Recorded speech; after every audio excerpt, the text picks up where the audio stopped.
ठीक है, ठीक है। कल हम लोगों ने पढ़ लिया था कॉस्ट फंक्शन, ठीक है।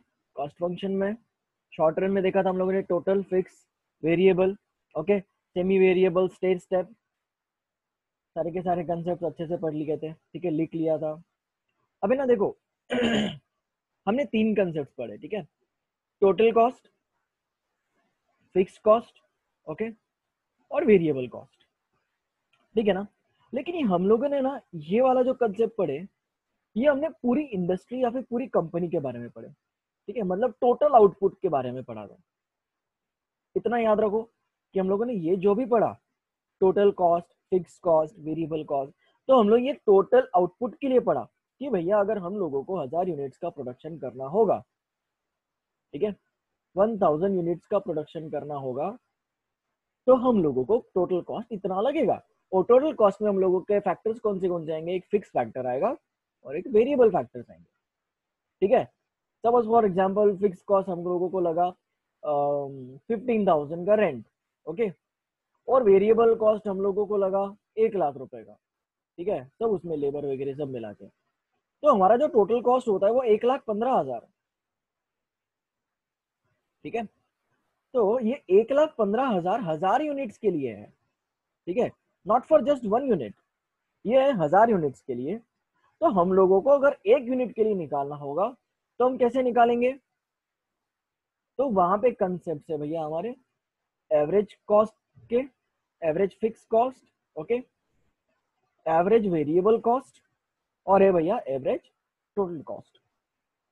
अब ये सिंपल सी लैंग्वेज में होगा क्या पता है क्या, ज्यादा कुछ इसको कॉम्प्लेक्स करना नहीं है कि बहुत सारी चीजें, एएफसी दिया हुआ है, एफ एटीसी दिया हुआ है, एवीसी दिया हुआ है, ये क्या है भैया, कुछ नहीं है ये, ठीक है। सिर्फ क्या है, this is a fix cost but per unit, this is a variable cost per unit, this is a total cost per unit, ठीक है। मतलब the cost that is allocated per unit of output, this is called as an averaging, okay, this is called as an averaging of fixed cost, averaging of variable cost and average of total cost।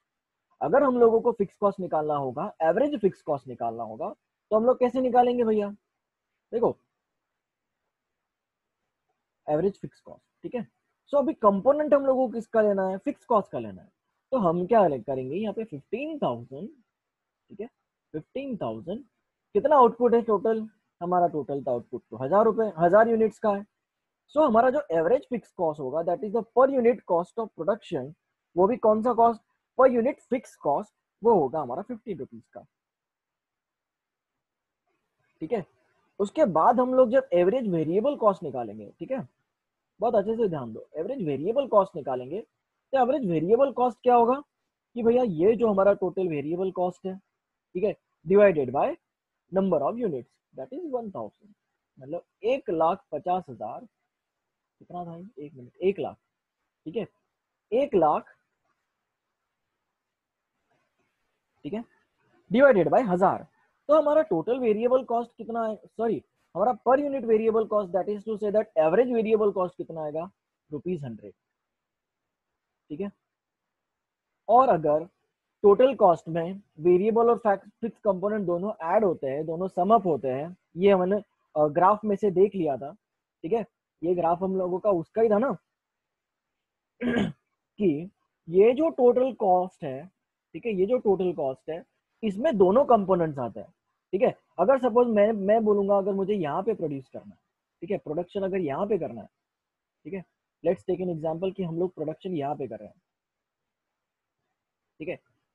सो ये मेरा total cost आएगा जहां पे मुझे total खर्चा आएगा, ठीक है, जैसे टोटल एक्सपेंडिचर। तो इस टोटल कॉस्ट में आपको ध्यान में रखना होगा कि यहाँ पे दोनों कंपोनेंट्स ग्राफ में भी दिख रहे हैं कि दोनों कंपोनेंट्स है, देखो ये वाला एक component that is variable component, ठीक है, और एक ये वाला कंपोनेंट भी एडेड है दैट इज फिक्स कंपोनेंट, है ना। इसके लिए देखो टोटल कॉस्ट का शुरुआत ही यहाँ से हुआ है कि total cost will start from the total fix cost, ठीक है, जो टोटल फिक्स कॉस्ट का कर्व है वो वहां से ऊपर चलेगा, क्योंकि उसके ऊपर जो भी खर्चा होता है, ठीक है, वो कवर करने के लिए, ठीक है, कवर करने के लिए हम लोग क्या करते हैं, टोटल कॉस्ट को आइडेंटिफाई करते हैं, ठीक है ना। मतलब इन शॉर्ट, एक्चुअली ना ये ऐसा नहीं आना चाहिए, ठीक है, ये ऐसा नहीं आना चाहिए, ये ऐसा आना चाहिए। देखो क्योंकि हम लोग वेरिएबल कॉस्ट यहाँ से ले रहे हैं, ठीक है, यहाँ से ले रहे हैं, सो हमारा जो वेरिएबल कॉस्ट होगा वो इतना होगा, ठीक है ना। देखो हमारा वेरिएबल कॉस्ट इतना होगा, ठीक है। सो हम लोग अगर प्रोडक्शन यहाँ पे कर रहे हैं तो हमारा इतना वेरिएबल कॉस्ट कवर्ड है और इतना फिक्स्ड कॉस्ट कवर्ड है, ठीक है। सो इन दोनों को मिला के हम लोगों का क्या आएगा, टोटल कॉस्ट आएगा, सिंपल। सो इसके लिए ही अगर पर यूनिट भी निकालना है तो हम लोग कैसे निकालेंगे कि ये हमारा total sorry average fix cost है, ओके, ₹15, और ये हमारा एवरेज वेरिएबल कॉस्ट है, ठीक है। और हम लोगों को अगर एवरेज टोटल कॉस्ट निकालना होगा तो उसका फॉर्मूला क्या होगा कि भैया एवरेज फिक्स कॉस्ट, क्योंकि फिक्स कंपोनेंट भी है, प्लस एवरेज वेरिएबल कॉस्ट, ये वेरिएबल वाला कंपोनेंट भी है। और दैट इज टू से कि हमारा अगर per unit cost of production अगर निकालना होगा, ठीक है, पर यूनिट टोटल कॉस्ट निकालना होगा तो हम क्या करेंगे 100 + 15, दैट इज टू से हमारा पर यूनिट का प्रोडक्ट का कॉस्ट कितना आएगा 150। ओके, कळलं का, समझ में येस आया सर, कि एकदा सांगा ना परत हे. कौन है रे, एक मिनट बघू, कस्तुरी, कस्तुरी लेट का हा जॉइन झाले बेटा? सर ते जॉईनच होत नव्हतं माझ्या इथून. अच्छा ठीक है, सबका यही प्रॉब्लम था क्या रे दीक्षिता, ज्वाइन हो नहीं रहा था क्या? नहीं सर ते सर, नेटवर्क मला प्रॉब्लेम थोडा असला का जॉईनच नाही होत. अच्छा हे बघा, मैं फिर से एक्सप्लेन कर रहा हूँ हाँ? ठीक है, ध्यान ध्यान दो यहाँ पे। आपण काय बघितलं की देर आर 3 कंपोनेंट्स, ठीक है, 3 कंपोनेंट्स असतात, एक असतो टोटल कॉस्ट, ठीक आहे, टोटल कॉस्ट मध्ये 2 कंपोनेंट्स कोणते ऍड करून टोटल कॉस्ट येतं, एक तर आपण फिक्स कंपोनेंट, ठीक आहे, that is fix cost plus variable cost, निकाल शिकवलं, ठीक आहे। फिक्स कॉस्ट म्हणजे काय, फॉर एक्झाम्पल आपण रेंट वगैरे भरतो, ठीक आहे, टोटल आउटपुट तर सेमच राहणार आहे, ठीक आहे, टोटल आउटपुट चेंज जरी झाला तरी फिक्स कॉस्ट सेम राहणार आहे, ठीक आहे। But for a given level of output आपण जर टोटल कॉस्ट कॅल्क्युलेट करायचं म्हटलं, आपण गिवन लेवल ऑफ आउटपुट, ठीक आहे, आपण म्हणजे टोटल आउटपुटची गोष्ट करतोय की आपण एवढा आउटपुट आपण काढणार आहे, ठीक आहे, तर त्याच्यात आपण फिक्स कंपोनेंट्स पण ऍड करणार आहे आणि व्हेरिएबल कंपोनेंट्स पण ऍड करणार आहे, पण कोणते, हे आपण टोटल वाले ऍड करणार आहे, ठीक आहे, total fix cost, total variable cost, ठीक आहे, म्हणजे सगळ्या युनिट्सवर लागणारा cost, and that would be called as a total cost. But हे तर झालं सगळं पूर्ण 1000 युनिट साठी, ठीक आहे, हे झालं पूर्ण 1000 युनिट साठी. आपण जेव्हा याला पर युनिट कॅल्क्युलेट करतो, ठीक आहे, आपण याला जेव्हा पर युनिट कॅल्क्युलेट करणार तर आपल्याला काय घ्यावं लागेल, याचं ऍव्हरेजिंग घ्यावं लागेल, बरोबर ना. तुम्ही जर का सब्जेक्टचा स्कोर काढणार तर तुम्ही ऍव्हरेज काढणार सगळ्यांचं, बरोबर ना. तर म्हणूनच आपण काय करतो, ऍव्हरेज काढायला आपण त्याचं काय काढतो, ऍव्हरेज टोटल कॉस्ट काढतो, ठीक आहे, ऍव्हरेज फिक्स कॉस्ट काढतो आणि ऍव्हरेज व्हेरिएबल कॉस्ट काढतो. Okay, sorry actually this is average total cost, ठीक आहे, average total cost, average fix cost आणि ऍव्हरेज व्हेरिएबल कॉस्ट, ठीक आहे ना. आता मला एक गोष्ट सांगा, आपण जर का पिकल मॅन्युफॅक्चरिंग इंडस्ट्री आहे, ठीक आहे, आपण 1000 युनिट्सचं प्रोडक्शन करतोय, ठीक आहे, आपल्याला हे तरी कळलं पाहिजे की नको की आपल्याला पर युनिट कॉस्ट काय पडणार आहे, त्याच्यानंतर आपण त्याचं टॅक्सेस वगैरे ऍड करू, ट्रान्सपोर्टेशन एक्सपेन्सेस वगैरे ऍड करू, त्याच्यानंतर आपण सेलिंगचे एक्सपेन्सेस, प्रमोशनल एक्सपेन्सेस ऍड करू, त्याच्यानंतर आपल्याला त्याची प्राइस आपली त्याची प्राइस आयडेंटिफाय करता येणार आहे, सिंपल, ठीक आहे. मग त्याची प्राइस जेव्हा आयडेंटिफाय करू तेव्हा आपण त्या मार्केटमध्ये ऑफर फॉर सेल ठेवू, बरोबर ना. तर त्याच्यासाठी आधी आपल्याला काय करावं लागेल, त्याची कॉस्ट फाइंड आउट करावं लागेल, ठीक आहे. तर टोटल कॉस्टचा डेटा आपल्याकडे आहे, पण आपण पर युनिट कॉस्ट कसं कॅल्क्युलेट करणार, by dividing with the total number of units, ठीक आहे. आपण याला डिवाइड करणार केवढे युनिट्स आपण प्रोड्यूस केलेले आहेत, ठीक आहे. आपण इथे 1000 युनिट्स प्रोडक्शन केलंय, तर जेवढा पण आपल्याला टोटल कॉस्ट असेल, फॉर एक्झाम्पल मी आता इथे घेतलंय की आपल्याला फिक्स कॉस्ट लागलंय 15,000चं, ठीक आहे, आणि व्हेरिएबल कॉस्ट लागलेलं आहे 1 लाख रुपयाचं, 1,00,000 चा आपल्याला व्हेरिएबल कॉस्ट लागले आणि फिक्स कॉस्ट 15,000 रुपये लागले. तो टोटल कॉस्ट किती असणार आहे? 1,15,000. As simple as that. ठीक आहे. तर आपल्याला जर का टोटल कॉस्ट पर युनिट काढायचं आहे तर आपण कसं करणार की आपण आधी एव्हरेज फिक्स कॉस्ट काढणार. ठीक आहे. एव्हरेज फिक्स कॉस्ट किती येणार? 15,000 डिवायडेड बाय 1,000. बरोबर ना? Divided by total number of units.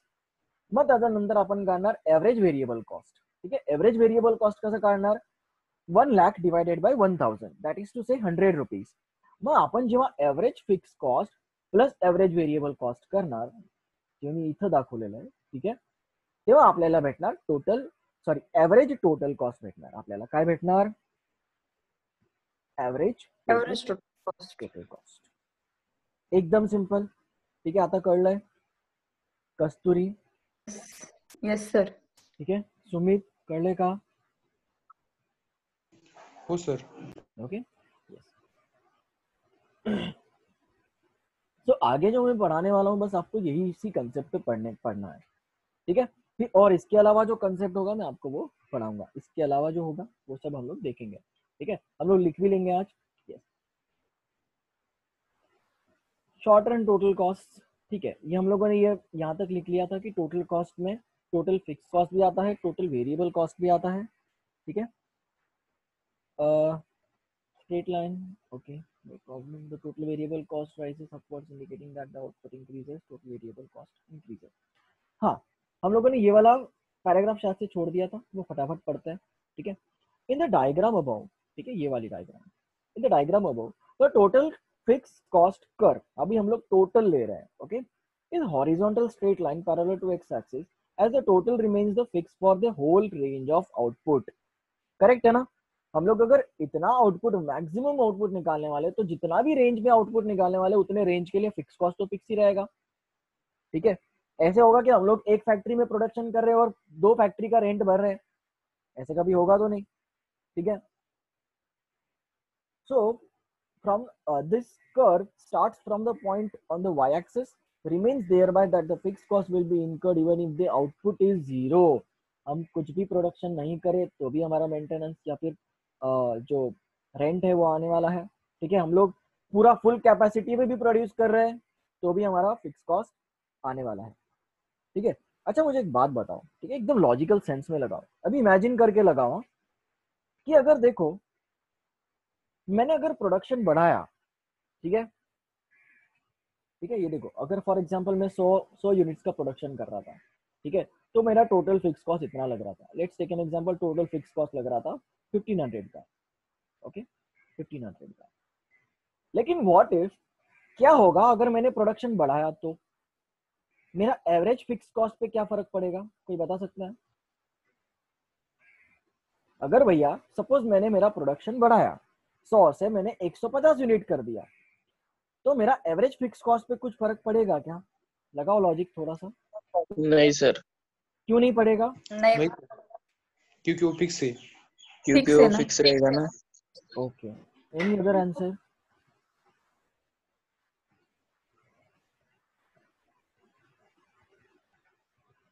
पहले ध्यान दो क्वेश्चन क्या बोला मैंने. पहले अच्छे से ध्यान दो क्वेश्चन क्या बोला है. कि मैंने क्या बोला, ये टोटल फिक्स कॉस्ट है 1500 का. ठीक है. हम लोग प्रोडक्शन कर रहे हैं 100 यूनिट्स का. फिर उसके बाद में हम लोग प्रोडक्शन बढ़ा रहे हैं 150 यूनिट्स का. तो इसका इफेक्ट एवरेज फिक्स कॉस्ट पे होगा क्या? और अगर होगा भी तो क्या होगा एवरेज फिक्स कॉस्ट पे इसका इफेक्ट? लगाओ दिमाग लगाओ. एकदम सुबह सुबह वाला फ्रेश वाला दिमाग लगाओ.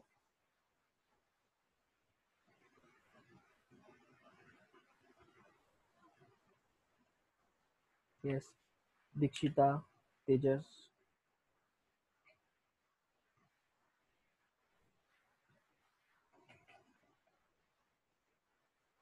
साक्षी,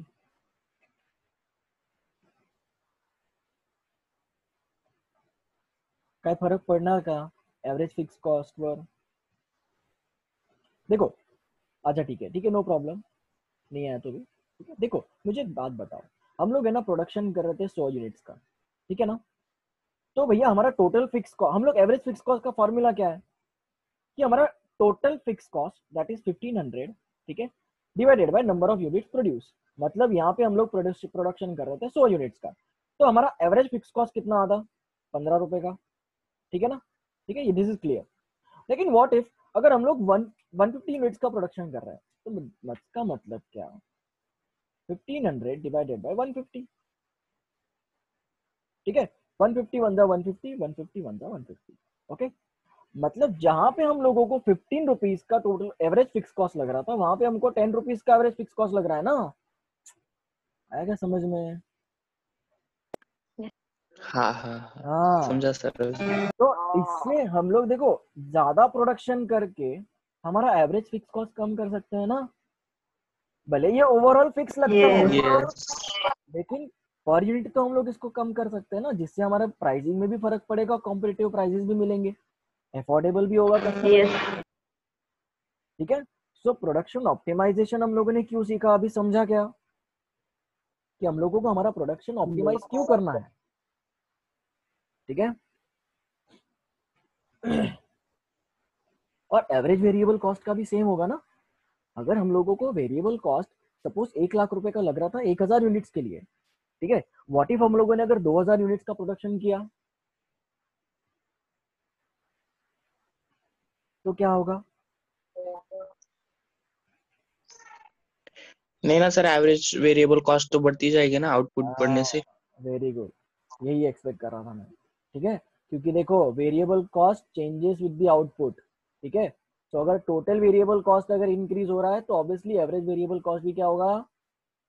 इंक्रीज ही होगा। ये तुम लोगों को ध्यान देना है, ओके? आया समझ में?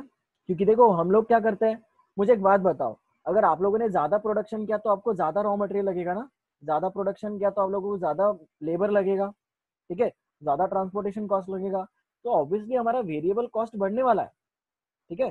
तो अगर हमारा टोटल वेरिएबल कॉस्ट बढ़ रहा है, तो हमारा एवरेज वेरिएबल कॉस्ट भी तो बढ़ेगा ना। आया समझ में? ठीक है, बढ़ेगा in the yes sense, sir.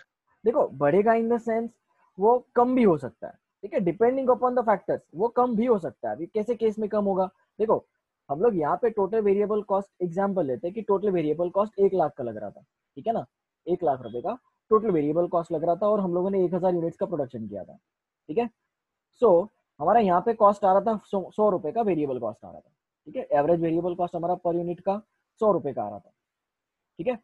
लेकिन हम लोग यहाँ पे अगर वेरिएबल कॉस्ट को बढ़ा रहे हैं तो आउटपुट भी तो बढ़ रहा है ना। चलो लगा लो यहाँ पे 1,20,000 का अगर हमारा आउटपुट आया है, सॉरी टोटल वेरिएबल कॉस्ट आया है, ठीक है?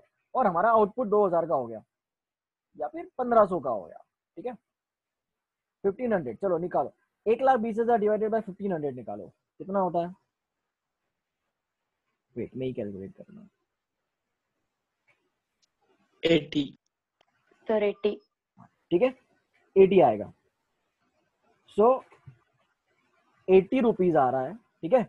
हमारा पहला कितना आ रहा था? 100 रुपीज आ रहा था ना? 100। लेकिन ये तब होगा जब हमारे जो फैक्टर ऑफ प्रोडक्शन का प्राइसेस होंगे वो कम हो जाएंगे, और अगर हम लोग बल्क में ला रहे हैं तो ऑब्वियसली हमको फायदा ही पड़ेगा ना। मुझे एक बात बताओ, आप 1 यूनिट लेने जाओगे उसका प्राइस ज्यादा होता है कि 100 यूनिट लेने जाओगे तो उसका प्राइस ज्यादा होता है? एक यूनिट लेने यूनिट का जाते ज्यादा एक होता है। यूनिट। बस यही लॉजिक लगाना है यहाँ पे। क्लियर हो गए बहुत सारी चीजें अभी? अब देखो पढ़ने में मजा आएगा, यस ठीक है? यस, कोई तो रीड करो। एक काम करो ऋषिकेश, तू रीड कर रहे, फटाफट रीड कर, ठीक है? Short run average cost, average fixed cost. Average fixed cost is obtained by dividing the total fixed cost by the number of the unit of output produced. That is, average fixed cost is equal to total fixed cost divided by Q, where Q is the number of unit produced. Thus, average fixed cost is the fixed cost per unit of output. For example, if a firm is producing with a total fixed cost of rupees 2000, when output is 100 unit, the average fixed cost will be rupees 20. And now, if the output increases to 200 unit, average fixed cost will be rupees 10. Since total fixed cost is constant amount, average fixed cost will steadily fall as output increases. Therefore, if we draw an average fixed cost curve, it will slope downward throughout its length but will not touch with the x-axis as average fixed cost cannot be zero. Okay, ये याद रखो। देखो, average fix cost कभी भी zero नहीं होती। अच्छा, क्यों जीरो नहीं होगी मुझे बताओ। क्योंकि अगर सपोज हम लोगों ने प्रोडक्शन ही नहीं किया है, ठीक है, तो वो टोटल फिक्स कॉस्ट ही रहेगी ना। एवरेज फिक्स कॉस्ट कब आती है? जब हम लोग कुछ तो प्रोडक्शन करते हैं ना, और जब हम लोग कुछ तो प्रोडक्शन करेंगे तो वो डिस्ट्रीब्यूट हो जाएगी ना उतने में। ठीक है, देखो मुझे एक बात बताओ, टोटल फिक्स कॉस्ट जीरो होती है क्या कभी? नहीं। जीरो नहीं होती है ना obviously। नहीं। वो तो जितनी है वो उतनी तो फिक्स ही रहेगी ना, ओवर द शॉर्ट रन वो फिक्स ही रहेगी टोटल फिक्स कॉस्ट। तो ऑब्वियसली एवरेज फिक्स कॉस्ट भी जीरो नहीं होती, क्योंकि एवरेज फिक्स कॉस्ट निकालने के लिए हम लोगों को कुछ तो प्रोडक्शन करना पड़ेगा, क्योंकि हम लोग पर यूनिट निकालेंगे ना। आए समझ में? Yes. आगे पढ़ो। Average variable cost. Average variable cost is found out by dividing the total variable cost by the number of unit of output produced. That is, average variable cost is equal to total variable cost divided by Q, where Q is the number of unit produced. Thus, average variable cost is the variable cost per unit of output. Average variable cost normally falls as output increases from zero to normal capacity output due to occurrence of increasing returns to variable factor, but Wait, beyond the wait, normal wait, cap. wait, ठीक है। Average variable cost is the variable cost per unit of output. Average variable cost falls as the output increases from zero to normal capacity output due to occurrence of increasing returns to variable factors। बराबर है ना? देखो, जितना ज्यादा हम लोग variable factors डालेंगे उतने ज्यादा हमारे इंक्रीजिंग रिटर्न्स होते हैं ना, याद करो। ठीक है, और अगर जब हमारे इंक्रीजिंग रिटर्न्स होंगे, मतलब ये वाला एग्जांपल, ठीक है, ये वाला जो मैंने तुम लोगों को एग्जांपल दिया, ठीक है, तो हमारा इससे आउटपुट बढ़ेगा।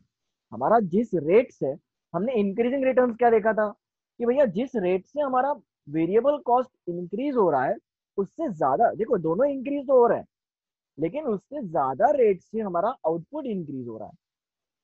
आया समझ में? और अगर सपोज ज्यादा रेट से आउटपुट इंक्रीज होगा तो ऑब्वियसली हमारा variable cost, average variable cost तो हमारा फॉल होगा ना। ये क्लियर हुआ? Yes. ठीक है, Yes. Average variable Yes. Cost हमारा फॉल होगा, ठीक है, as the output increases from zero to normal capacity. वो याद है कि हम लोग देखो सेकंड स्टेज में वर्क करना है हम लोगों को, कि हम लोगों को प्रोडक्शन Yes. करना है तो सेकंड स्टेज में करेंगे, ठीक है, एफिशिएंसी मिलेगी वहां पे। यस, ठीक है, but beyond the normal capacity output, ठीक है, अभी देखो beyond the normal capacity output variable cost will rise steeply because of the operations of diminishing returns. याद है? देखो थर्ड स्टेज, भैया थर्ड स्टेज में क्या होता है कि है ना, हमारा जो यूटिलाइजेशन ऑफ रिसोर्सेज है या फिर यूटिलाइजेशन ऑफ वेरिएबल फैक्टर्स है वो ओवर यूटिलाइजेशन है, सही है ना? अगर हम लोग सपोज उसको ओवर यूटिलाइज कर लेंगे तो हमारा कॉस्ट भी तो इंक्रीज हो जाएगा वेरिएबल का, क्योंकि हमारा आउटपुट कम हो रहा है ना वहां पे उस स्टेज में। याद आया क्या? हमारा अगर आउटपुट कम हो रहा है Yes. तो हम लोग टोटल वेरिएबल कॉस्ट को कम आउटपुट से भी डिवाइड करेंगे तो हमारा कॉस्ट जो होगा वो बढ़ जाएगा ना। जो डिस्ट्रीब्यूट, देखो अभी एवरेज के बारे में अगर सोचना है तो ऐसा सोचो, स्प्रेड करना है कॉस्ट को amongst the units produce. Okay, तो जितने ज्यादा यूनिट्स प्रोड्यूस होंगे उतना ज्यादा डाइवर्सिफिकेशन होगा, और जितना ज्यादा डाइवर्सिफिकेशन होगा उतना कम कॉस्ट होगा। आया समझ में? So therefore the average variable cost will rise, ठीक है, the average variable cost initially will decline but it will rise. Why? Due to the diminishing return. ठीक है, ये देखो ये एवरेज कॉस्ट कर्व है, sorry average variable cost curve, ठीक है, इनिशियली वो डिक्लाइन तो होगा, लेकिन after certain level of output, या फिर उसको बोलते हैं हम लोग normal capacity of output, it will increase. ठीक है ना? फिर उसके बाद returns have already been discussed earlier. Yes, हमको पता है कि डिमिनिशिंग रिटर्न्स क्या होता है। If we draw an average variable cost it will first fall then reach at the minimum and then it starts to rise. ठीक है, मतलब ये नॉर्मल कैपेसिटी जब हमारी पूरी हो जाएगी तो एवरेज वेरिएबल कॉस्ट मिनिमम हो जाएगा। ठीक है, कि मतलब भैया हम लोग इस जगह पे इतने ही रिसोर्सेज का यूटिलाइजेशन कर सकते हैं और वो भी इतनी कैपेसिटी में। ठीक है। सो एफिशिएंसी हम लोगों को यहाँ पे मिलेगी, ठीक है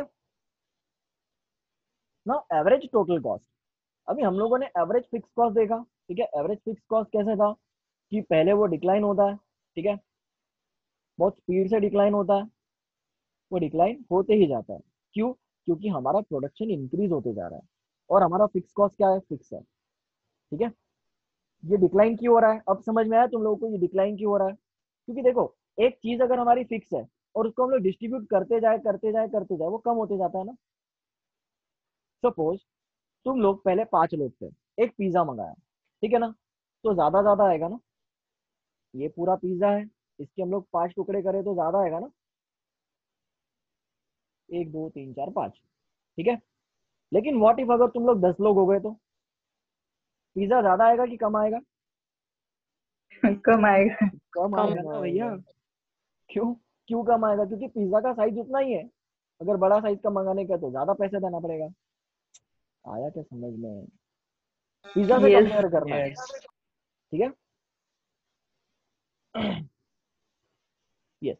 सो एवरेज टोटल कॉस्ट क्या होगा कि जितना भी तुम्हारा एवरेज फिक्स कॉस्ट है उसको ऐड कर देंगे हम लोग एवरेज वेरिएबल कॉस्ट, ठीक है। अभी देखो नेचर क्या है एवरेज टोटल कॉस्ट का, देखो ये वाला क्या हो रहा है, यहाँ से यू शेप है, ठीक है। अभी average total cost U shape क्यों है वो देखेंगे, उसका रीजन देखेंगे, सॉरी, ठीक है। Average total cost is the sum of average variable cost and average fix cost. चलो ठीक है सर, हम आपने हमको ये कन्विंस करवा लिया कि एवरेज फिक्स कॉस्ट और एवरेज वेरिएबल कॉस्ट को मिला के हमारा हमारा एवरेज टोटल कॉस्ट आता है, ठीक है। It is the total cost divided by the number of units produced, that is average total cost is equals to total cost divided by number of units produced, ठीक है ना। हम लोगों ने वो देख लिया। The behavior of average total cost curve depends upon the behavior of average variable cost curve and the average fixed cost curve. Obviously, हमारा जो टोटल कॉस्ट कर्व होगा, ठीक है, एवरेज टोटल कॉस्ट कर्व होगा, वो डिपेंड किस पे करेगा, एवरेज फिक्स कॉस्ट कर्व पे करेगा और एवरेज वेरिएबल कॉस्ट कर्व पे करेगा, ठीक है। So in the beginning both average variable cost and average fix cost will fall, ठीक है ना। देखो बिगिनिंग में एवरेज वेरिएबल कॉस्ट भी फॉल हो रहा है, एवरेज फिक्स कॉस्ट भी फॉल हो रहा है, देखो दोनों के दोनों फॉल हो रहे हैं। तो इसी वजह से average total cost will also fall sharply, okay. कि भैया एवरेज टोटल कॉस्ट भी क्या हो जाएगा, पहले गिर जाएगा, मतलब वो फॉल होना शुरू कर देगा। क्यों? क्योंकि देखो हमारा एक्चुअली ये फॉल होना मतलब क्या, हमारा फायदा है इसमें, ठीक है। क्योंकि हमारा ओवरऑल कॉस्ट ऑफ प्रोडक्शन कम हो रहा है ना, ओवरऑल कॉस्ट ऑफ प्रोडक्शन भी कम हो रहा है, प्लस हमारा average sorry per unit cost of production भी कम हो रहा है। आया समझ में? ठीक है। तो इसी वजह से पहले वो फॉल होगा, ठीक है, इसी वजह से पहले वो फॉल होगा। This is because during this stage, ठीक है, ये वाली स्टेज में the fall of average fix cost curve is greater than the rise in the average variable cost curve, ठीक है। मतलब जिस स्पीड से एवरेज वेरिएबल कॉस्ट इंक्रीज हो रहा है, ठीक है, उसी उससे ज्यादा स्पीड से average fix cost curve fall हो रहा है, ओके।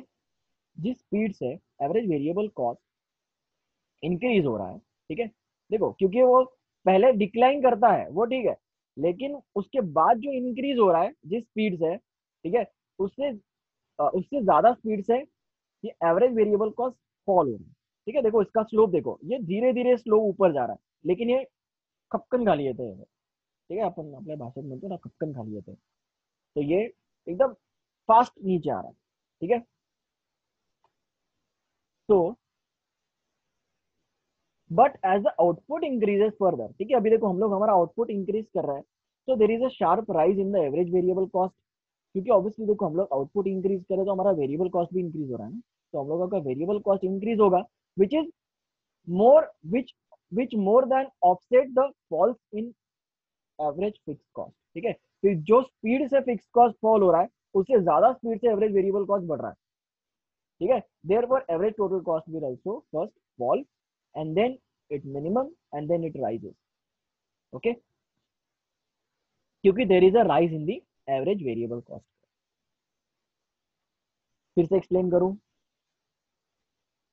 देखो सबसे पहली बात इन्होंने क्या बोली है, एवरेज टोटल कॉस्ट डिपेंड किस पे रहता है, एवरेज फिक्स कॉस्ट और एवरेज वेरिएबल कॉस्ट पे रहता है, ओके। और एवरेज फिक्स कॉस्ट और एवरेज वेरिएबल कॉस्ट कर्व कैसे आते हैं, ठीक है। वेट, नेक्स्ट सब कर देता हूँ, ठीक है। ध्यान दो कि पहले एवरेज फिक्स कॉस्ट कर्व का बहुत ज्यादा स्पीड रहता है डिक्लाइन होने का, ठीक है। एवरेज वेरिएबल कॉस्ट पहले थोड़ा सा डिक्लाइन होता है, उसके बाद में वो मिनिमम हो जाता है, ठीक है। तो मिनिमम होता है और ये एवरेज फिक्स कॉस्ट कर्व बहुत स्पीड से नीचे आ रहा है, तो इसके लिए एवरेज टोटल कॉस्ट भी क्या होगा, पहले नीचे आएगा। ओके, क्या आएगा, पहले पहले वो डिक्लाइन होगा क्योंकि टोटल कॉस्ट में हमारा कमी आ रही है ना, ठीक है।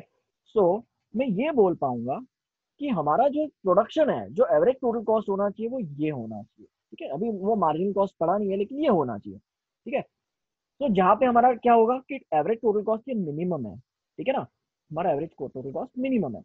लेकिन जैसे जैसे हमारा प्रोडक्शन आउटपुट बढ़ते जा रहा है, देखो आउटपुट बढ़ते जा रहा है तो धीरे धीरे एवरेज वेरिएबल कॉस्ट भी बढ़ते जाएगा। लेकिन एक पॉइंट के बाद में एवरेज फिक्स कॉस्ट जिस रेट से ये ऐसे समझ लो कि ये कांस्टेंट रेट से नीचे जा रहा है, ठीक है, ये कांस्टेंट रेट से नीचे जा रहा है। सो उस केस में एवरेज वेरिएबल कॉस्ट इससे ज्यादा स्पीड से ऊपर जा रहा है। क्यों? क्योंकि हम लोग हमारा आउटपुट बढ़ा रहे हैं, वो भी सर्टेन लेवल के बाद में भी आउटपुट बढ़ा रहे हैं, ठीक है। तो अगर हम लोग सर्टेन लेवल के बाद में भी अगर आउटपुट बढ़ा रहे हैं तो ऑब्वियसली हमारा फर्क किस पे पड़ेगा, टोटल कॉस्ट पे पड़ेगा, ठीक है। और हमारा फर्क अगर टोटल कॉस्ट पे पड़ता है तो ऑब्वियसली हमारा per unit total cost, that is to say average total cost भी हमारा इंक्रीज होना शुरू हो जाएगा, ठीक है। So therefore the curve of average total cost is U shape, okay. The curve of average total cost is U shape. आया समझ में यहां तक, ठीक है। Sir yes sir. यस, पूछो पूछो। एवरेज वेरिएबल कॉस्ट कर्व बढ़ने से एवरेज टोटल कॉस्ट कर्व बढ़ता है क्या? हाँ ऑब्वियसली, इसी की वजह से वो बढ़ता है। देखो ये स्पीड के ऊपर डिपेंडेंट है, पहले किसकी ज्यादा स्पीड थी, एवरेज फिक्स कॉस्ट की है ना, तो वो इतना ध्यान में रखो एवरेज फिक्स कॉस्ट कम होता है, ठीक है। इसके लिए marginal sorry average total cost भी कम होगा, ठीक है। लेकिन एवरेज वेरिएबल कॉस्ट की स्पीड ज्यादा बढ़ रही है, इंक्रीजिंग स्पीड ज्यादा बढ़ रही है, इसकी डिक्रीजिंग स्पीड ज्यादा बढ़ रही थी, ठीक है। तो अगर इंक्रीजिंग स्पीड जिसकी ज्यादा बढ़ रही है वो इसके लिए एवरेज टोटल कॉस्ट भी उस स्पीड से जाएगा, मतलब उसके साइड से जाएगा, ठीक है। मतलब पहले ये इसके साथ में रहेगा एवरेज फिक्स कॉस्ट के